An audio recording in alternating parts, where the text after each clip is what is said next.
Hello everybody, welcome back to another Doomer update. Thank you so much to everybody that checked out the last video I did. Got a few thousand views, super appreciative of that. I said in that video that I'd get another one out within the month, and it's been 3 weeks to the day. It's a cold day here. It's about negative, the temperature is 2.7 Celsius, 37 Fahrenheit. But the wind chill is negative 2.7, so 27 degrees Fahrenheit. Pretty cold day here, and we'll talk about that shortly. But first I wanted to discuss some Earth Null School data. Here we have some sea surface temperature anomalies, and the first thing I wanted to look at with everybody, right here it's 2.3 degrees Celsius. Notice how much of the globe right now has a warm temperature anomaly. Like, yes, I see that there's some cold anomalies here, and I think that has a lot to do with early melting in Antarctica, but a lot of heat being released. 6.2 Celsius off the coast of Japan. I think even 2 or 3 Celsius is a significant number, because that's 3.8 Celsius is 6.8 Fahrenheit. And this is, it's almost 10 degrees Fahrenheit. So 5 degrees Celsius is a big jump. We also notice some cold anomalies here along Greenland and the Arctic, and I think that has something to do with ice melt that's been persisting through fall, and we'll get to that shortly too. So here I want to look at, this is Climate Reanalyzer, the daily surface air temperature for the world, 90 degrees south to north. And you can see a lot of the air temperature anomaly for this year, 2023, has been above average. And you'll notice, see how a lot of these have 0.8 on the anomaly degrees Celsius. When we get closer to where we are now, in the end of November, you'll see the anomalies climb to 1.3. And even right now, we're at a 1 degree Celsius anomaly. Looking here from yesterday, 27th, Monday, you can see a lot of heat in the Arctic and Greenland, pulling down, well, really going up, really, but coming up through this area where there's been a lot of record temperatures that we'll also discuss shortly. And this kind of cold spilling out from the Arctic here and in here. And we're getting a lot of cold temperatures on the eastern seaboard where I'm recording this. And I wanted to also look at, do you see this kind of cold pattern right here looping around the Hudson Bay? Looking at Earth Null School, you can see the jet stream kind of, even though it's looks like somebody dropped spaghetti dinner on the floor, you can see it's kind of in that Hudson Bay area, and this is from yesterday as well. Speaking of spaghetti on the floor, the jet stream looks terrible. It's a mess. It's loopy, it's drunk, it's lost its keys, it doesn't know how to get home from the bar, it's going every which way. And this has a lot to do with our cold records and heat records, the way that the two jets are merging in certain places and then turning into noodle soup in other places. So moving right along, the last video I did on the 7th, Arctic ice was 8.63 million kilometers squared, 6th lowest.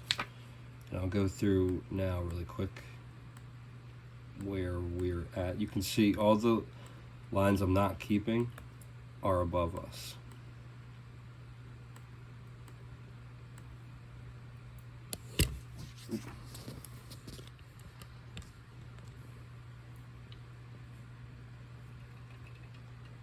Maybe a little interesting moment. So yeah, that's 2012. So we've gone under 2012, just for the record. I believe it's only 2006, right? Okay.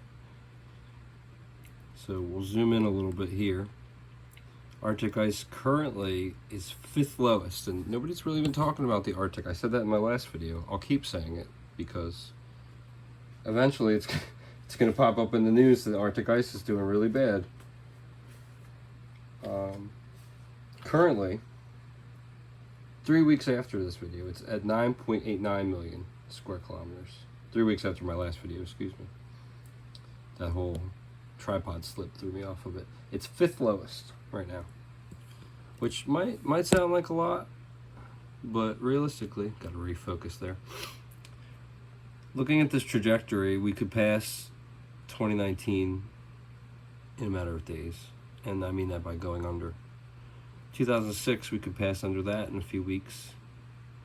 2020 and 2016, we might squeak by up until the middle of December, around closer to Christmas, but here we had a 50K decline recently, and that's not super anomalous because 2016's had some declines, but it's not good when we're already 5th lowest. And when you look at the Antarctic, here I'll have 2023, 2022, and 16. Now, these are the 3 lowest years. I've done it in my last video. I showed all the 40 years, so if you want to check that, you can check it there. In the last video, well, even a few weeks ago,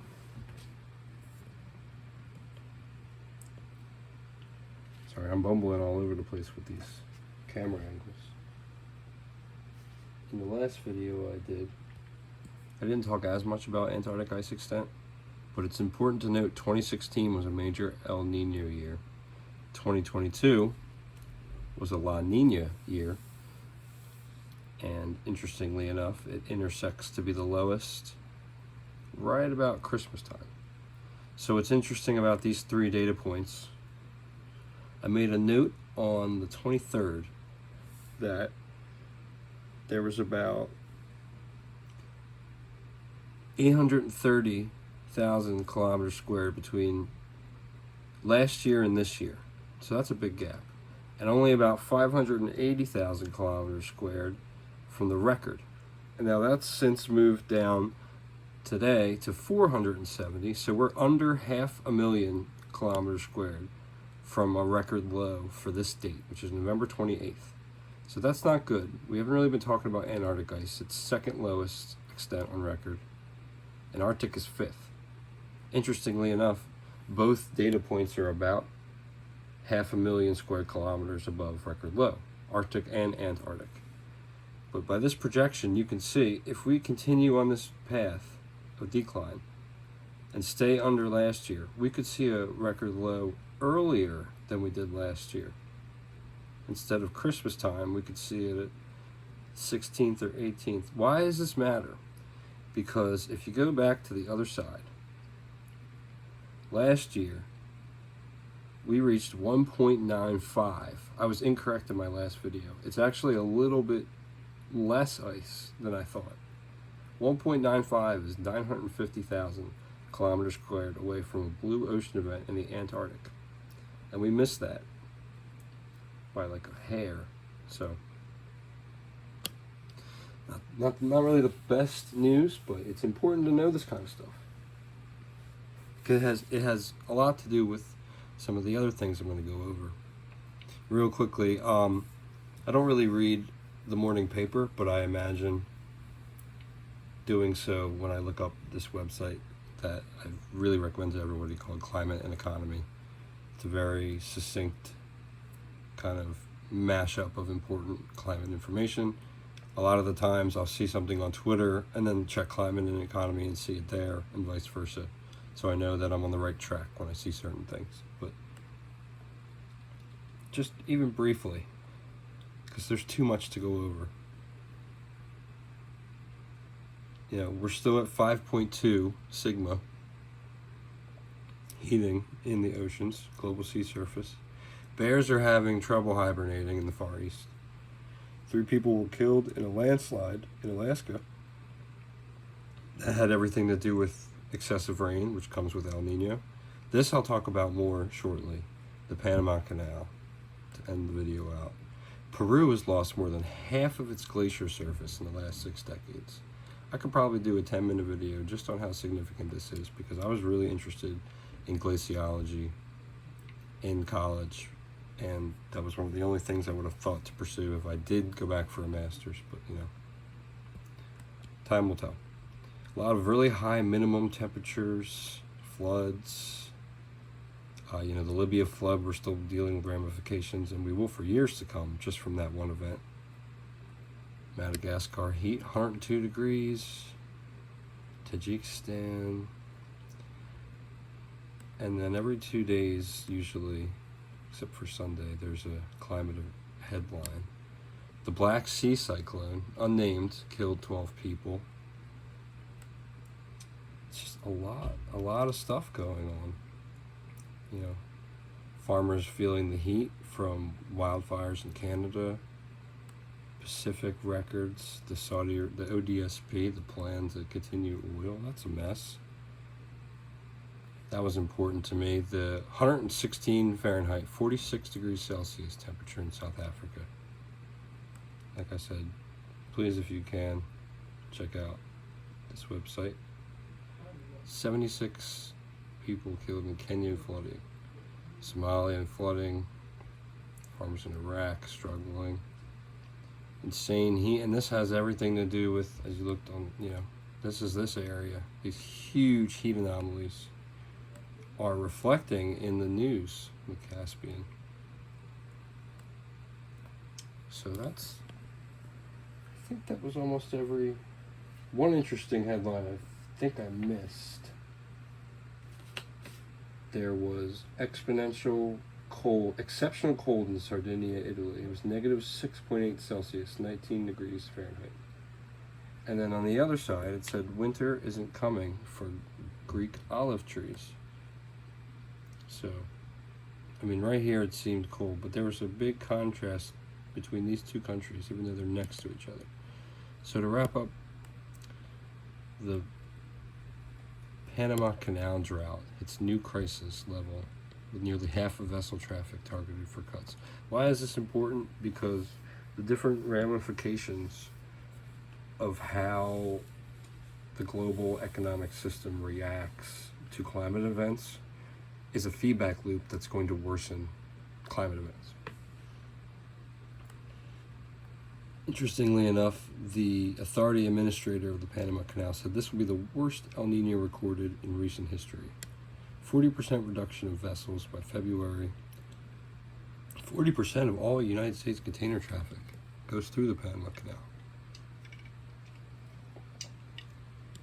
So this will have major implications both for the U.S. economy and other states that do business with said nation. The drought requires them to reduce number of daily transits from 29 to 25 ships. They will reduce vessels transits even more until it declines to 18 in February. And this is entirely due to climate change and an intense El Nino that can bring rain in some places and drought in other places. Where I live, a La Nina has caused a record drought of snow. In the Philadelphia area, near where I live, there's been a record 668 days, I believe it was, without 1 inch of snow accumulated. And that's forecast to change because we have 2 feet in the forecast, but with a wet El Nino on the way. So last but not least, this article in Axios discusses how the NOAA reports that 2023 is already the worst year on record for billion-dollar disasters. 23 separate billion-dollar weather and climate disasters in the first 8 months of 2023. And this is important socioeconomically because less and less people are able to be insured as climate change ramps up. And that's a picture of the Lahaina fires.